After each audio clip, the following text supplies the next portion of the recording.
Stop trying to numb your problems away. I've been there, I've done a lot of numbing myself. Here's exactly what we have to understand when we're really hard on ourselves. Instead of focusing on the process, we want perfection. We're so result driven that we forget to enjoy the journey and lose our sense of perspective from time to time. Have you noticed that when something happens, we focus on the negatives instead of the positives? And also focusing all our energies on our mistakes and things that we shouldn't have done. I get it, but try not to do that too much. Try not to see every scenario as black and white. Remember, life is full of gray areas, and let's try to be a bit more patient. We have our whole lives to figure things out. Let's stop being too hard on ourselves, yeah? As Jim Rohn says, our emotions need to be as educated as our intelligence. Let life touch you. Don't let it kill you, but let it touch you. Let sad things make you sad. Let happy things make you happy. There used to be something I used to always say, and it was, I'll be happy when.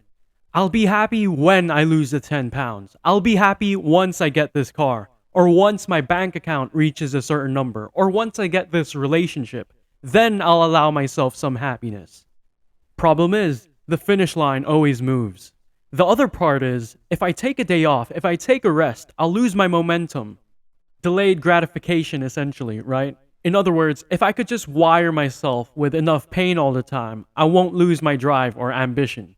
The problem with that is, you're optimizing for pain, and you might have heard of the concept of instant versus delayed gratification, but some people take it too blindly and forget the dosage is important too.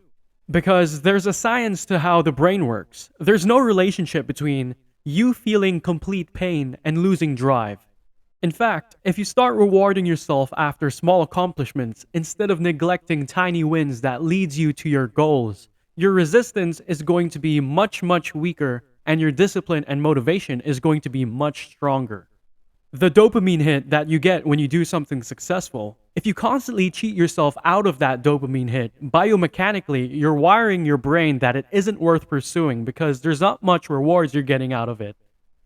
It's important that we celebrate our wins. We celebrate our lives so after we climb up a mountain, we find a bigger mountain. The next goal, the next dream. It keeps us hungrier, not the reverse. So have success through happiness, as opposed to squeezing everything out and waiting for some future place or future outcome that may not happen. Peace and love.